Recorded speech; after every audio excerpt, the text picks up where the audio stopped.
Le passage libérateur. Au point de vue de la transcendance, il y a de toute évidence discontinuité entre le principe divin et sa manifestation. Mais au point de vue de l'immanence, il y a continuité. Sous le premier rapport, nous dirons manifestation et non principe. Sous le second, principe manifesté, donc toujours principe. Quand il y a discontinuité, nous distinguons entre l'essence et la forme. Quand il y a continuité, nous distinguons entre la substance et l'accident. Dans les deux cas, il y a la réalité et le voile, l'absoluité et la relativité.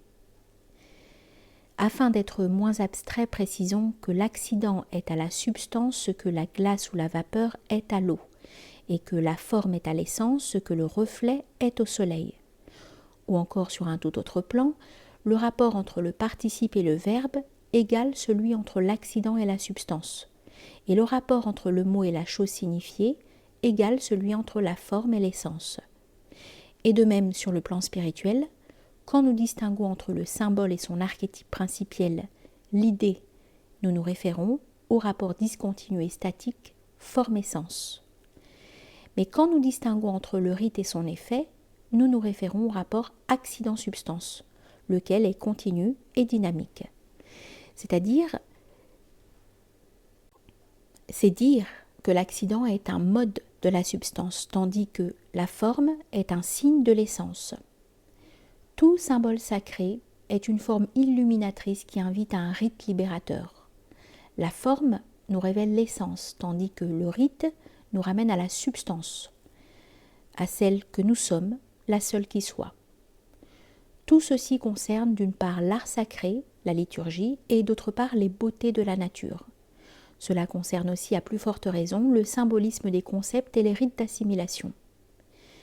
Vision de l'essence au travers de la forme et retour à la substance moyennant le rite. Il y a le symbole visuel et le symbole auditif, puis le symbole agi, lesquels opèrent tous le passage de l'extérieur à l'intérieur, de l'accident à la substance, et par là également le passage de la forme à l'essence. Faisons remarquer à cette occasion que l'homme noble et profond tend à voir la substance dans les accidents, tandis que l'homme inférieur ne voit que les accidents et tend à réduire les manifestations substantielles à une accidentalité trivialisante. Le sens du sacré et du céleste est la mesure de la valeur humaine. Donc, quand on confronte les notions de forme et d'essence, on dira qu'il y a discontinuité. Quand on confronte les notions d'accident et de substance, on dira au contraire qu'il y a continuité. Mais quand on envisage d'une part la conformation de la forme à l'essence et d'autre part la manifestation de l'essence dans la forme, ou quand on envisage ce qui pratiquement revient au même, la conformation de l'accident à la substance et la manifestation de la substance dans l'accident, la question de la discontinuité ou de la continuité ne se pose pas. Car la conformation qui est ascendante, aussi bien que la manifestation qui est descendante, est tout à fait indépendante du distinguo dont il s'agit. Le symbole divin, par définition, est paradoxalement ambigu. D'une part, il est Dieu, c'est là sa raison d'être, et d'autre part, il n'est pas Dieu, c'est là sa matérialité terrestre. Il est image parce qu'il est manifestation et non principe, et il est émanation participante et sacrement libérateur parce qu'il est atma en maya. Le corps humain en soi, non sous telle forme amoindrie, est symbole sacrement parce qu'il est fait à l'image de Dieu. C'est pour cela qu'il est l'objet d'amour par excellence, non à l'exclusion de l'âme qui l'habite, mais ensemble avec cette âme, car le corps humain n'a sa forme qu'en vertu du contenu pour lequel il est fait. Le corps invite à l'adoration par sa forme théomorphe même, et c'est pour cela qu'il peut être le véhicule d'une présence céleste, en principe salvatrice. Mais comme Platon le suggère, cette présence n'est accessible qu'à l'âme contemplative non dominée par la passion, et cela indépendamment de la question de savoir s'il s'agit d'un ascète ou d'une personne mariée. Sexualité ne signifie pas animalité, sauf chez l'homme déchu, donc infrahumain.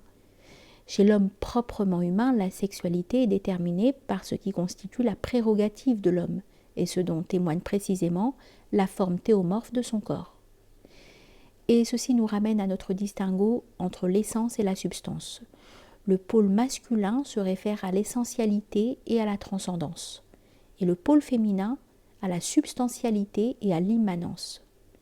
La trajectoire vers le souverain bien, lequel est à la fois l'absolu et l'infini, comporte nécessairement des modes, pour ainsi dire, masculins aussi bien que féminins, a priori et grosso modo.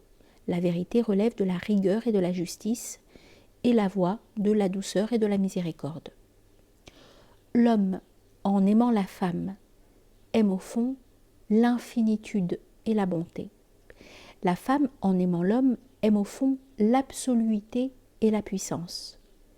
L'univers étant tissé de géométrie, de musicalité, de force et de beauté. Transcendance, avons-nous dit plus haut, signifie discontinuité entre le principe et sa manifestation, donc séparation, et immanence signifie continuité, donc union.